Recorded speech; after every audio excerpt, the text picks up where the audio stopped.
Checking out my absolute favorite technique for applying hardwood edging to the front of your shelves. So if you're building cabinets and you want to have some really sturdy shelves, especially out in the shop, or you might load them up with tools or heavy cans of paint, this is a perfect technique, and it's just fail-safe. Every time I use it, it works so well, makes glue up super easy. Let's check it out. You could use a simple iron-on edge banding to cover up the exposed plywood edges, but that really doesn't add any extra strength to the project. It's such a simple part of cabinet building, I think it oftentimes gets overlooked, but the thing is, you want to think through how you're going to edge the front of your shelves so that it's sturdy, but it's also something that's easy to do and isn't a hassle in your cabinet making. So what I like to do is create a simple rabbet on the edge of the board, and that sounds easy enough with a dado blade at the table saw, but you're often dealing with kind of narrow strips, 1.5 inches or less, so that's my preferred width, but that can be a little tippy running a thin board across the dado blade, so the tip there is to just start with a wider panel. So the dado blade is set up for a 3/4 inch wide cut, about 1/4 inch deep, and we'll go ahead and run that board.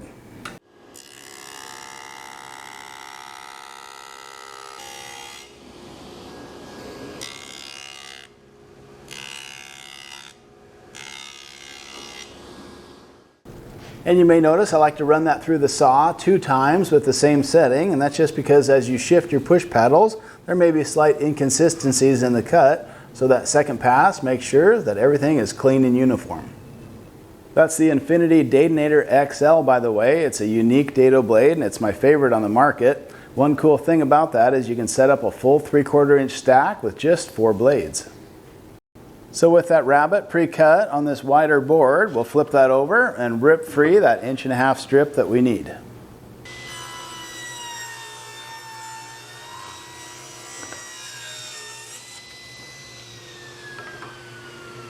And if you're not getting smooth, burn-free cuts in your maple and cherry like that, I would definitely recommend a glue line rip blade. This one has a 30 tooth count, and that's really important. But I'll drop links to all my favorite blades down in the description.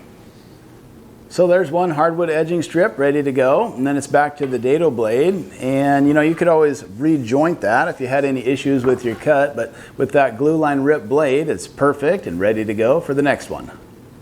Now luckily I actually use a 2 table saw setup in my shop, one with a dado blade and one with a ripping blade.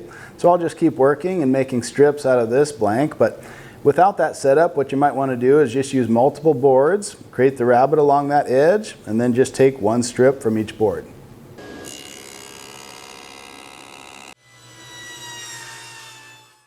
Even with the best blade, sometimes you'll lose a perfect edge just from removing strips from only one side of the board. So I think I'll true things up with the joiner before I make my next strip.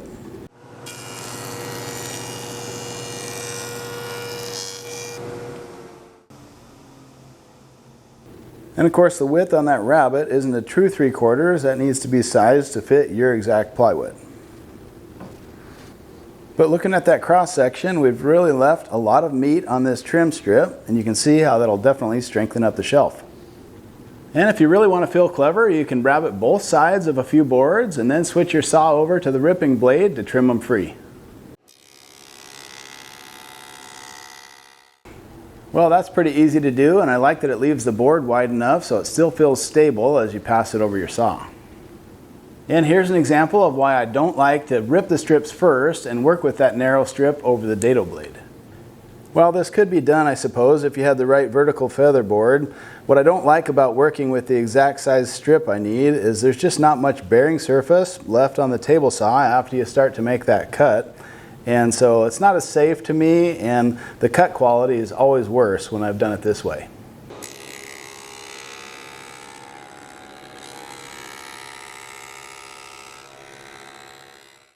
And even with my favorite dado blade, I still notice little wows or dips in the rabbet, and so that's why I always prefer to start with a wider blank. I use a lot of safety products from Mag Switch, like these switchable feather boards, Bow Product push sticks, and Rockler push blocks. So I'll throw some of my favorites down in the description if you want to check them out. And speaking of Mag Switch, check this setup out. It uses 2 large switchable magnets, and it helps me use my Jessam stock guides. I use these whenever I can for ripping plywood or sheet goods, and we'll just drop that down and set our height for the 3/4 ply, and we'll be ready to go. And I like that because it not only exerts downward pressure but inward pressure towards the fence, so if you don't get things aligned right on the first try, it kind of fixes it for you. I've been getting a lot of this white birch ply. It's just so much nicer than the typical shop grade stuff, and it's actually a little less expensive.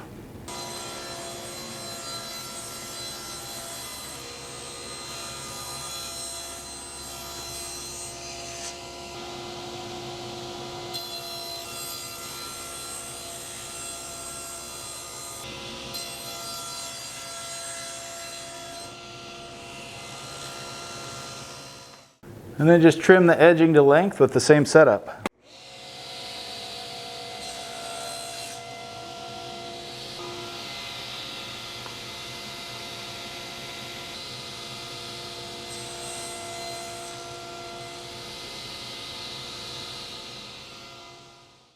So that'll register everything in place, making glue up just a dream.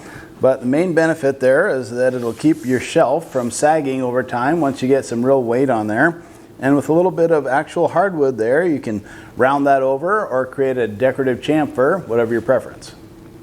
And you might say, well, why not wait to glue the pieces together before trimming them to final width? And that could work, I suppose, but a table saw usually makes a better cut on the top side, and that lip will prevent you from doing most operations at the table saw, and that's the simple reason why I trim them both to length first before glue up.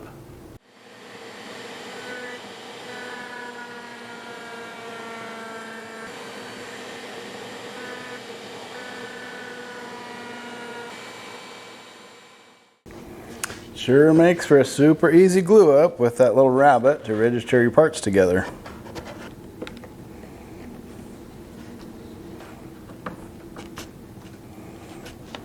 Or use a clamping caul for an even easier glue up with as little as just 2 clamps. Yeah, that really makes it nice.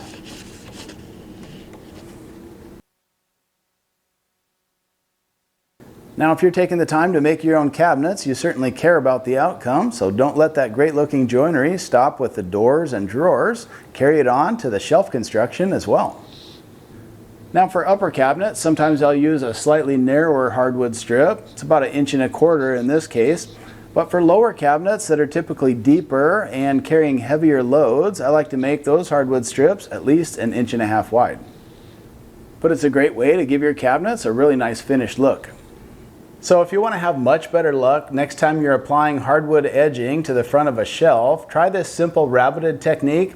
I just find it's really simple to execute, and the glue up seems to go better than other methods. Now certainly you could use just a simple iron-on edge banding if you don't need to add strength, but when weight and strength really matters and you don't want those shelves to sag in heavy-duty applications, you need to have a wider hardwood edging on this, and this is the perfect way to do it. Really consistent results time and time again with a super easy glue up. Hey, remember to drop down to the description box. There you'll find some of my favorite tools and accessories for projects like this, as well as full-on cabinet building.